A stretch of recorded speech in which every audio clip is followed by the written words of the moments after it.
Hello दोस्तों, स्वागत है आपका एक बार फिर से target teaching exam YouTube channel पे। तो आज के इस सेशन में हम लोग हिंदी के मोस्ट इंपॉर्टेंट टॉप 50 एमसीक्यू को देखेंगे, जो कि जितने भी प्रश्न इसमें दिए गए हैं सारे सिलेबस के अकॉर्डिंग है। तो आप लोग वीडियो को लास्ट तक वॉच करें। तो पहला क्वेश्चन पूछा गया है, निम्न में से मुक्त का सही विलोम है। तो मुक्त का सही विलोम क्या है? तो ये है बद्ध। ऑप्शन बी में मंद दिया है, तो इसका विलोम हो जाता है मंद का तेज हो जाता है। ऑप्शन सी में रिक्त दिया है, इसका विलोम हो जाता है पूर्ण। डी में दोष दिया है, तो इसका विलोम हो जाता है गुण। देखते हैं नेक्स्ट क्वेश्चन। नेक्स्ट क्वेश्चन, निम्न में से आकाश का पर्यायवाची है। तो आकाश का पर्यायवाची क्या होता है? तो इसका राइट आंसर है ऑप्शन ए में जो व्योम दिया है, ये आकाश का पर्यायवाची है। आकाश के और पर्यायवाची क्या क्या होते हैं? नभ, अंबर, व्योम, गगन, शून्य, ये सभी आकाश के पर्यायवाची हैं। क्वेश्चन नंबर 3 में पूछा है, घबराहट शब्द में कौन सा प्रत्यय है? तो इसका राइट आंसर है, इसमें जो है आहट प्रत्यय लगा है। तो प्रत्यय वे शब्द या शब्दांश हैं जो भी किसी मूल शब्द के अंत में लग जाते हैं और उसके अर्थ में परिवर्तन कर देते हैं। जैसे कि यहाँ पे मूल शब्द है घबराना और इसमें जो आहट प्रत्यय लग गया है, तो इसका जो मूल शब्द है वो परिवर्तित होकर हो गया है घबराहट। और प्रत्यय जो होते हैं दो प्रकार के होते हैं, एक होता है आपका कृत प्रत्यय, दूसरा होता है तद्धित प्रत्यय। कृत और तद्धित दो प्रकार के प्रत्यय होते हैं। कृत प्रत्यय वे प्रत्यय होते हैं जो किसी क्रिया या धातु के अंत में लगते हैं। जैसे कि एक क्रिया आपका हो गया लिखना, इसमें जब आवट प्रत्यय लगता है तो ये हो जाता है लिखावट। तो जब भी कोई क्रिया या धातु के अंत में जब कोई प्रत्यय लगता है तो वो होता है आपका कृत प्रत्यय। और तद्धित प्रत्यय, तद्धित प्रत्यय जो होता है वो किसी संज्ञा, सर्वनाम या विशेषण शब्दों के अंत में लगते हैं। जैसे कि एक अपना एक शब्द है और इससे जो बन जाएगा तद्धित प्रत्यय वो बन जाएगा अपनापन।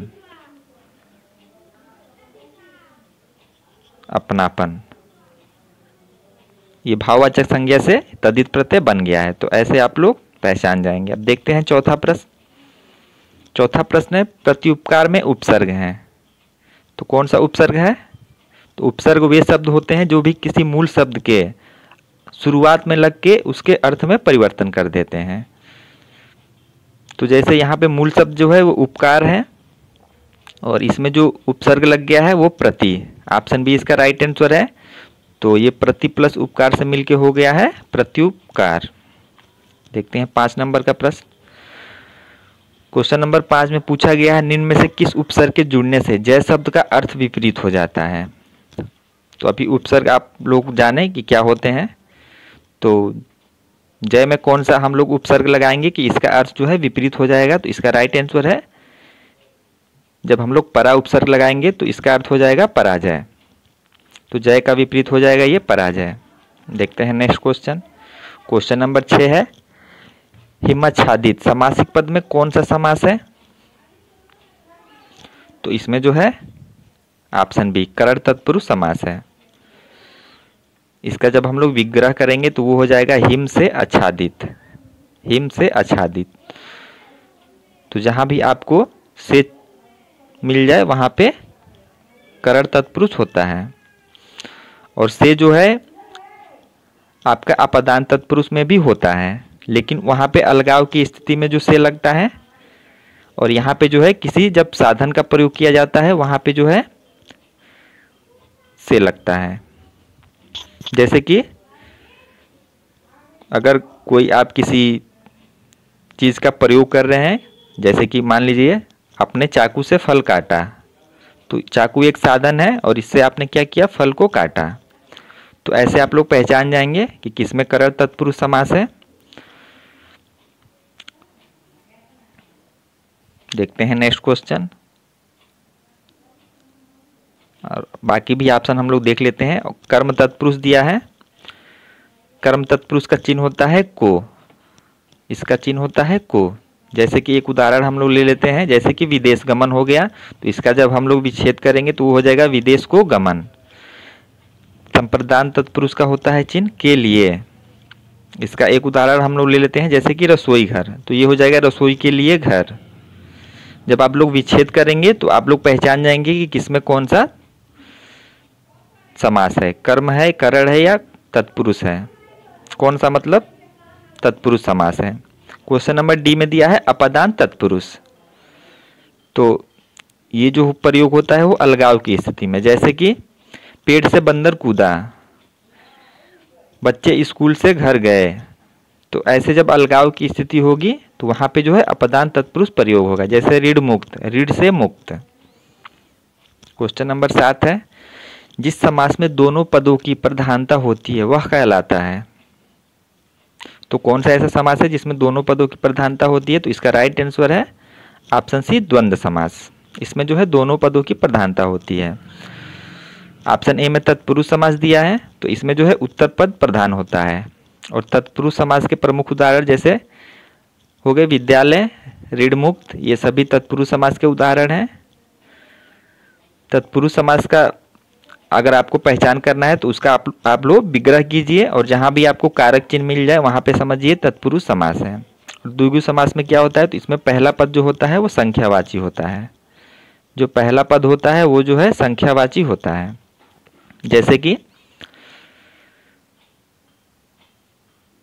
जैसे आप लोग उदाहरण में ले लीजिए, त्रिरत्न हो गए, त्रिभुज हो गए, चतुर्भुज, ये सभी जो हैं द्विगु समास के उदाहरण हैं। अब बात करते हैं अव्ययीभाव समास की। तो अव्ययीभाव समास में जो है पहला पद प्रधान होता है, और इसके उदाहरण में हो जाएगा यथाशीघ्र, यथासंभव, आजन्म, ये सभी जो हैं अव्ययीभाव समास के उदाहरण हैं। देखते हैं 8 नंबर का प्रश्न। 8 नंबर का प्रश्न है, निम्न में से अव्ययीभाव समास कौन सा है? तो इसका राइट आंसर है ऑप्शन डी में जो भरपेट दिया है, इसका राइट आंसर है भरपेट। जैसे आपको दिनों दिन मिल जाए, रातों रात मिल जाए, इन सभी में जो है अव्ययीभाव समास होता है। बाकी ऑप्शन ए में जो दिया है विद्यालय, तो इसमें जो है आपका तत्पुरुष समास है। जैसे कि जब हम लोग विग्रह करेंगे तो ये हो जाएगा विद्या के लिए आलय। तो जहां भी आपको कारक चिन्ह मिले वहां पे तत्पुरुष समास होता है। विद्या के लिए आलय यानी विद्यालय। ऑप्शन बी में मन माना दिया है, तो इसमें जो है आपका कौन सा समास है? तो इसमें देखिए विद्यालय में तत्पुरुष समास है, और अगर तत्पुरुष समास में भी कौन सा समास है? तो इसमें संप्रदान तत्पुरुष समास है।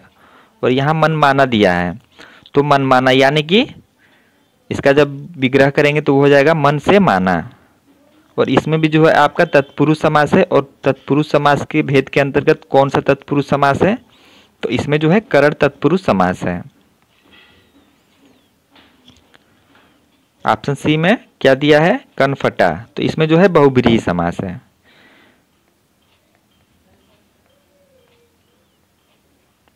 देखते हैं 9वां प्रश्न। तो 9वां प्रश्न पूछा गया है आपसे, जब उपमेय और उपमान में रूप गुण आदि के बीच समानता का प्रतिपादन हो तो वहां पे कौन सा अलंकार होता है? तो इसका राइट आंसर है, ये है उपमा अलंकार। इसका राइट आंसर है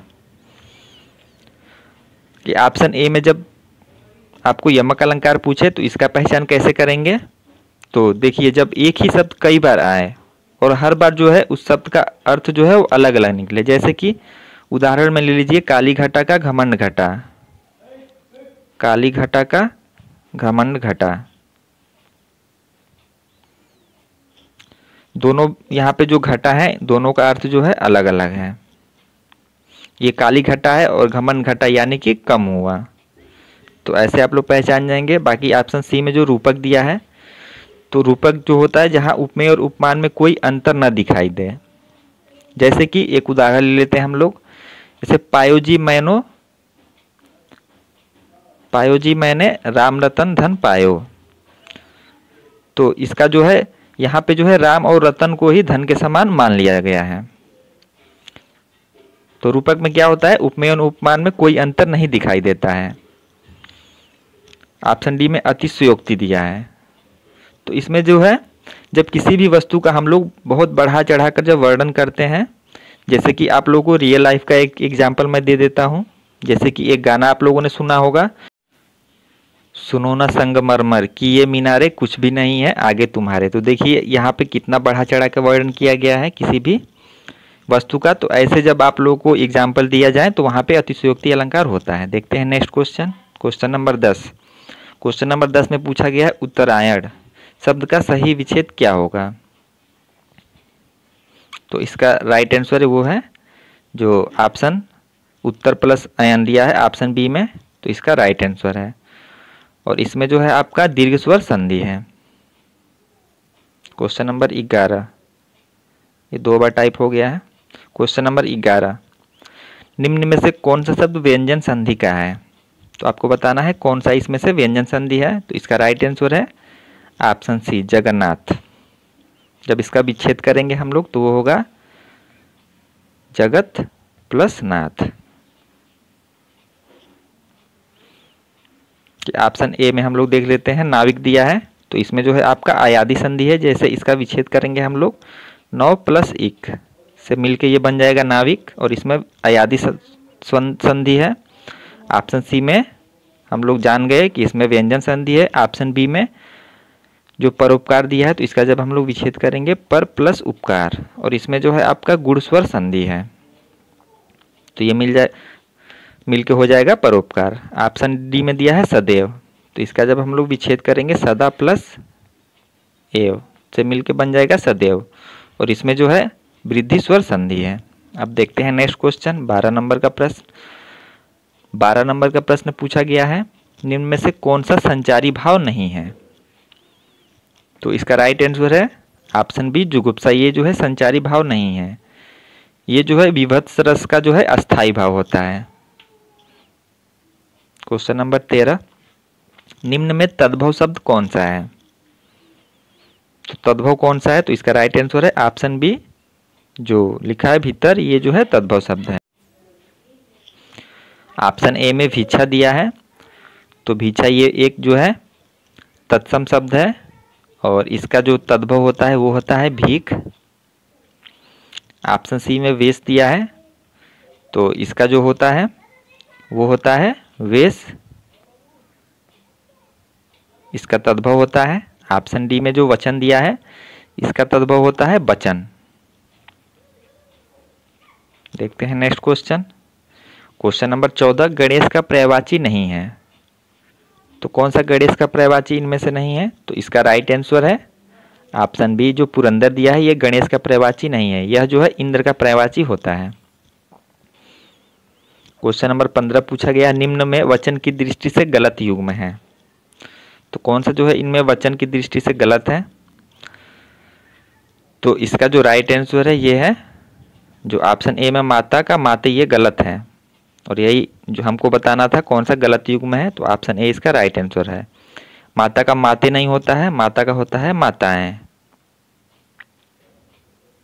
बाकी बी सी और डी तीनों सही हैं। क्वेश्चन नंबर 16, निम्न में से पुल्लिंग शब्द कौन सा है। तो पुल्लिंग शब्द आपको बताना है कौन सा है। तो पुल्लिंग शब्द और स्त्रीलिंग शब्दों की पहचान करने की सबसे अच्छी एक विधि है, वो है कि आप लोग शब्द प्रयोग वाक्य प्रयोग करेंगे। जैसे कि इसमें पुल्लिंग शब्द पूछा है, तो इसका जो राइट आंसर होगा वो होगा आवास। आवास क्या होता है, आवास बनाया जाता है ना कि बनाई जाती है, तो इसका राइट आंसर सी हो गया।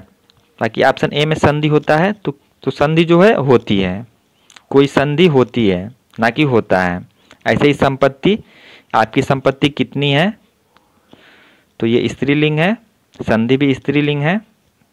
बाकी समिति दिया है, जैसे कि समिति गठित की गई ना कि किया गया, तो ऐसे आप लोग पहचान कर लेंगे। देखते हैं नेक्स्ट क्वेश्चन। नेक्स्ट क्वेश्चन है जहां समानता के कारण एक वस्तु में दूसरी वस्तु का भ्रम हो वहां कौन सा अलंकार होता है। तो इसका राइट आंसर वहां होता है भ्रांतिमान अलंकार। क्वेश्चन नंबर 18 है हरिगीत का छंद में कितनी मात्राएं होती हैं। तो इसमें होती हैं 28 मात्राएं। देखिए चौपाई में होता है 16 मात्रा, रोला में होता है 24 मात्रा, गीतिका में होता है 26 मात्रा, और हरिगीतिका में जो है वो 28।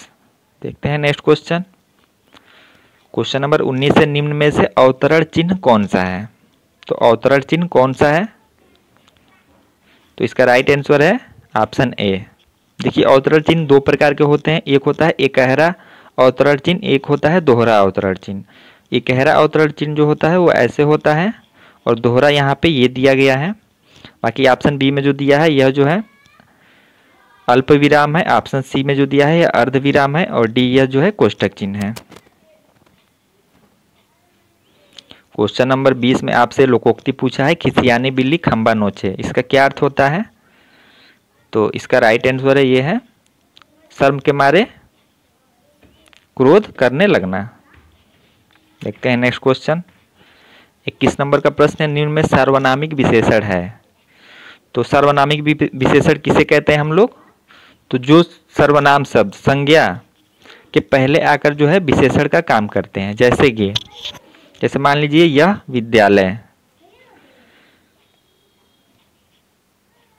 तो विद्यालय जो है एक संज्ञा है और यहाँ पे जो है यह लग गया है, तो इसलिए यह जो है एक सार्वनामिक विशेषण है। जैसे वह खिलाड़ी, वह खिलाड़ी, खिलाड़ी शब्द एक जातिवाचक संज्ञा का बोध करा रहा है। वह खिलाड़ी या यह व्यक्तिवाचक संज्ञा हो गया, एक खिलाड़ी की अगर बात की जाए, और पूरे अगर टीम की बात किया जाए वहाँ पे जो है जातिवाचक संज्ञा हो जाएगा। लेकिन हम लोग को सार्वनामिक विशेषण समझना है, तो जैसे कि वह खिलाड़ी, तो यहाँ वह लग गया, तो इसका राइट आंसर हो गया जो सार्वनामिक विशेषण कौन सा होगा, वो होगा ऑप्शन डी जो दिया है तुम्हारा। जैसे तुम्हारा घर, तो ऐसे हम लोग पहचान जाएंगे कौन सा सार्वनामिक विशेषण है। देखते हैं नेक्स्ट क्वेश्चन। नेक्स्ट क्वेश्चन पूछा गया है, उल्लंघन का संधि विच्छेद होगा। तो उल्लंघन का संधि विच्छेद क्या होगा? तो इसका राइट आंसर होगा ऑप्शन बी उत प्लस लंघन, और इसमें जो है व्यंजन संधि होगा। क्वेश्चन नंबर 23 है, निम्न में अशुद्ध शब्द कौन सा है? तो इसका राइट आंसर है जो अशुद्ध है वो है ऐतिहासिक। ये गलत है क्योंकि ये होता है ऐतिहासिक, ऐतिहासिक नहीं होता, ये होता है ऐतिहासिक। बाकी ए, सी और डी तीनों सही हैं। क्वेश्चन नंबर 24 है, निम्न में से कौन सा शब्द देशज है? तो देशज शब्द तो आप लोग आसानी से पहचान जाएंगे। इसका राइट आंसर है क्वेश्चन नंबर 24 का खटपट।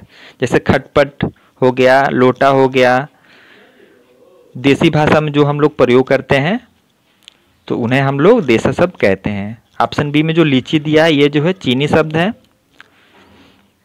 ये चीनी शब्द है। पेंसिल दिया है तो ये जो है ये अंग्रेजी का शब्द है। पुलिस दिया है तो ये पुलिस जो है ये लैटिन भाषा से लिया गया है और ये जो है विदेशी शब्द है। देखते हैं नेक्स्ट क्वेश्चन। 25 नंबर का प्रश्न है, वह खाता है, वाक्य का काल है। तो आपको काल से क्वेश्चन पूछा गया है, वह खाता है, इसमें कौन सा काल है? तो इसका राइट आंसर है इसमें जो है सामान्य वर्तमान काल है। संदिग्ध वर्तमान काल का उदाहरण हम लोग देख लेते हैं। जैसे कि वह खाना बना रही होगी, तो इसमें संदिग्ध वर्तमान हो जाएगा। तत्कालिक वर्तमान में क्या क्या आएगा? जैसे कि मैं पढ़ रहा हूँ, जो क्रिया भी तुरंत हो रही है। जैसे मैं पढ़ रहा हूँ, मैं वहाँ जा रहा हूँ, मैं खेल रहा हूँ। ऐसे जब हम लोगों को वाक्य दिखे वहाँ पे जो है तत्कालिक वर्तमान काल होता है। और पूर्ण वर्तमान काल यानी जब कोई काम समाप्त कर लिया जाए, जैसे कि मैंने पढ़ लिया है या मैंने खा लिया है या मैंने खेल लिया है, ऐसे जब वाक्य दिखे तो वहाँ पूर्ण वर्तमान काल होता है। देखते हैं नेक्स्ट क्वेश्चन। 26 नंबर का प्रश्न, निम्न में तत्सम शब्द कौन सा है? तो तत्सम शब्द वे शब्द होते हैं जो कि संस्कृत में से हिंदी में आ गए हैं और जिसका हम लोग हिंदी में प्रयोग करने लगे हैं, तो उन्हें हम लोग तत्सम शब्द कहते हैं। तो इसका जो राइट आंसर है ये है पत्रिका। ऑप्शन सी में जो पत्रिका दिया है इसका राइट आंसर है। और इसका तद्भव होता है वो होता है पत्ती।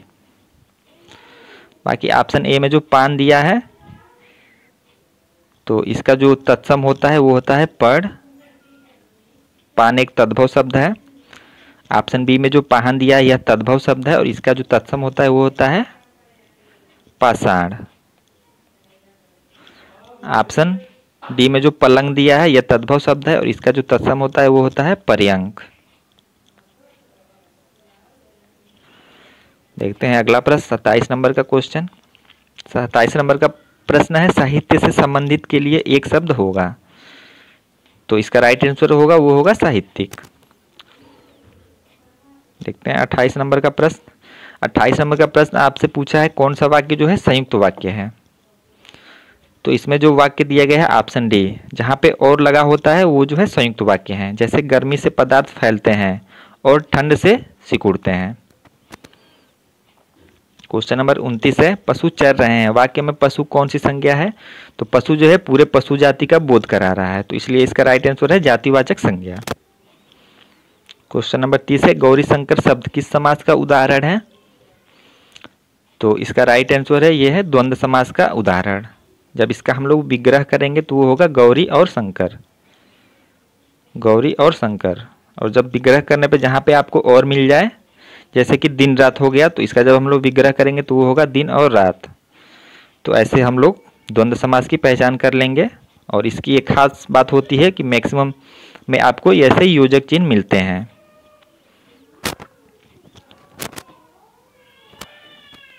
क्वेश्चन नंबर 31 पूछा गया है निम्न में से कौन सा पुरुषवाचक सर्वनाम नहीं है। तो सर्वनाम जो है टोटल 6 प्रकार के होते हैं। अनिश्चयवाचक होता है, निश्चयवाचक होता है, प्रश्नवाचक होता है, संबंधवाचक होता है, संबंधवाचक, एक पुरुषवाचक होता है और एक होता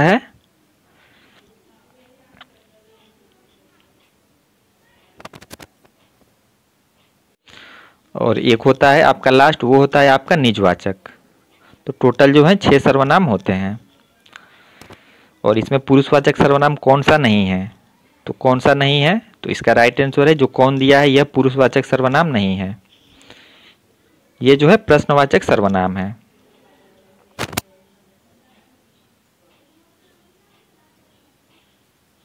देखते हैं अगला प्रश्न 32 नंबर का।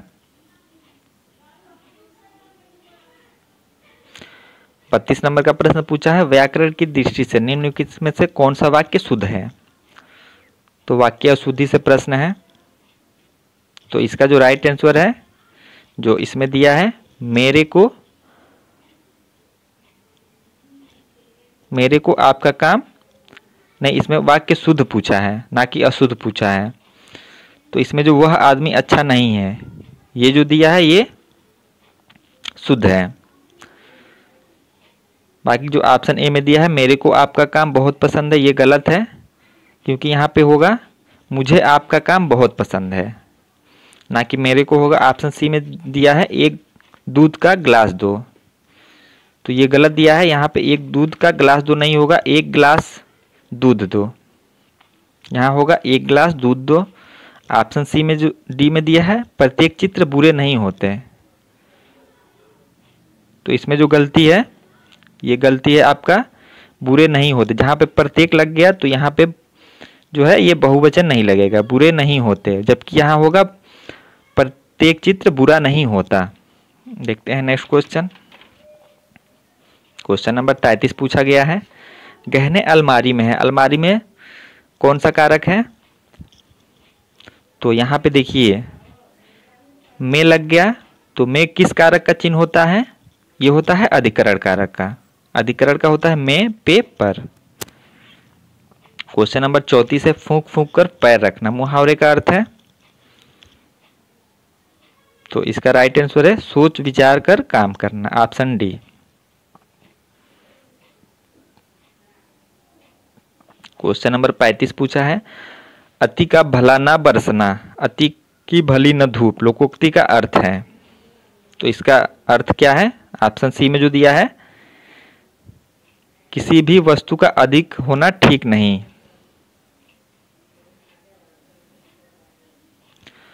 इसका राइट आंसर है। देखते हैं 36 नंबर का प्रश्न। 36 नंबर का प्रश्न है चाय शब्द का प्रयोग किस वचन में होता है। तो इसका जो राइट आंसर है ये होता है सदैव एक वचन में, ऑप्शन ए इसका सही उत्तर है।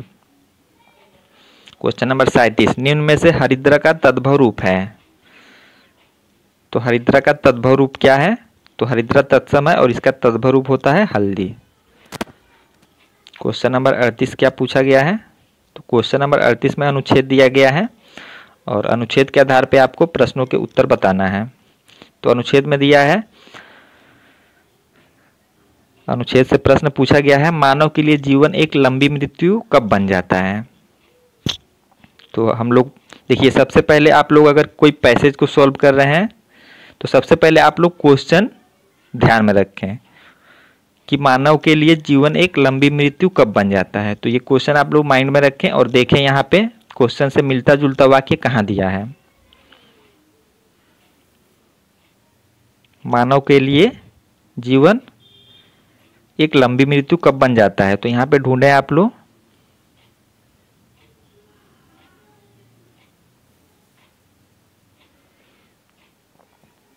ऊपर होगा, पहला क्वेश्चन है तो मैक्सिमम चांस होते हैं कि ऊपर हो।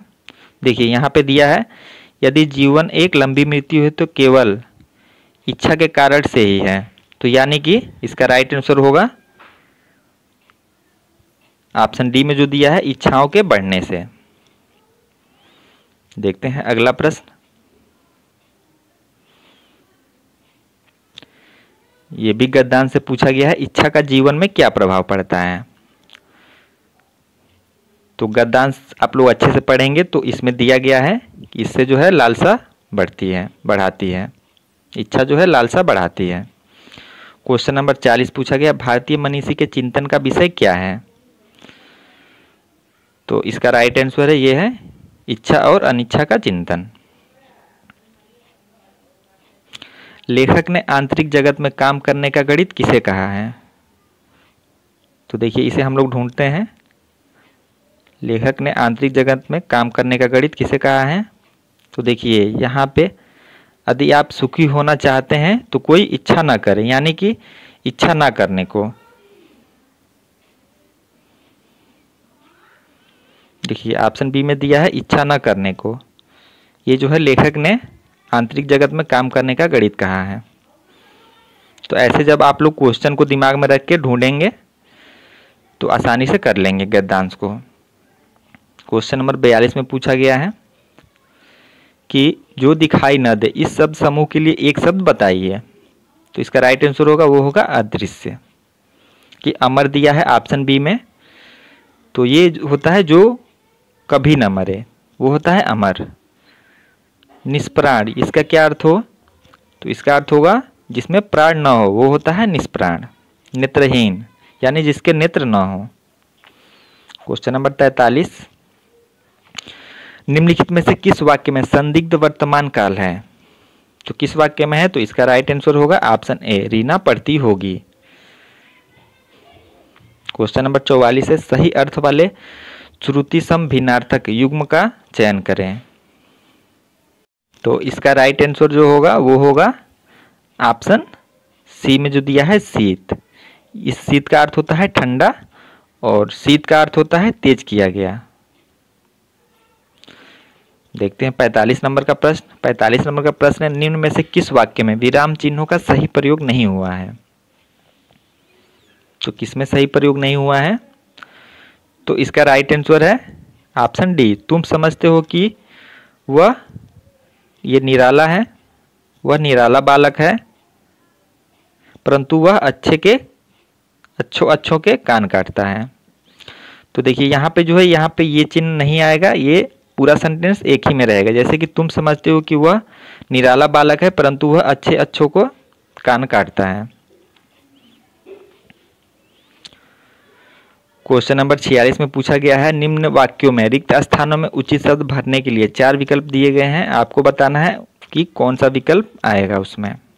तो मनुष्य के खाली स्थान दिया है, में पुस्तकें उसकी मित्र, मार्गदर्शक, प्रेरक और साथी होती हैं। तो किस में होती हैं? तो ऑप्शन में दिया है कष्ट, सुख, एकांत और तनाव। तो इसका राइट आंसर होगा जो ऑप्शन सी में एकांत दिया है, यानी कि मनुष्य के एकांत में पुस्तकें जो हैं उसके मित्र, मार्गदर्शक, प्रेरक और साथी होती हैं। क्वेश्चन नंबर 47 पूछा है, गुरुजी मेरा स्वीकार करें। यहाँ पे खाली स्थान है, मेरा के बाद गुरुजी मेरा क्या स्वीकार करें? तो इसका राइट आंसर होगा, वो होगा ऑप्शन सी, अभिवादन स्वीकार करें। क्वेश्चन नंबर 48 में पूछा गया, मैंने खाली स्थान में सोचा कि भला ऐसा क्यों होता है। तो आपको खाली स्थान में बताना है मैंने किस में सोचा कि भला ऐसा क्यों होता है। तो इसका राइट आंसर है वो है ऑप्शन बी, मन। मैंने मन में सोचा कि भला ऐसा क्यों होता है, यहाँ पे आएगा मन। क्वेश्चन नंबर 49, इस वर्ष हिंदी साहित्य की खाली स्थान कुछ अवरुद्ध रही। तो क्या अवरुद्ध रही? तो इसका राइट आंसर है ऑप्शन बी, प्रगति। इस वर्ष हिंदी साहित्य की प्रगति कुछ अवरुद्ध रही। देखते हैं आज का अपना लास्ट क्वेश्चन। तो 50 नंबर का प्रश्न है, दिए गए वाक्य में रिक्त स्थान की पूर्ति कीजिए। तो यहाँ पे थोड़ा टाइपिंग एरर है, नहीं यहाँ पे क्वेश्चन दिया गया है मेज का गोल, खाली स्थान यहाँ पे है, यहाँ पे खाली नहीं है स्थान। जैसे क्वेश्चन मैं आपको बता दे रहा हूँ, मेज का, और यहाँ पे खाली स्थान है, बाकी उसके बाद है गोल है। तो मेज का क्या गोल है? ऑप्शन देख लीजिए आप लोग। तो आसान क्वेश्चन है, इसका राइट आंसर है आकार गोल है। तो यहाँ पे पूरे 50 क्वेश्चन कंप्लीट हो जाते हैं। तो ऐसे ही सेशन के साथ अब मिलते हैं आप लोगों से अगले वीडियो में। धन्यवाद।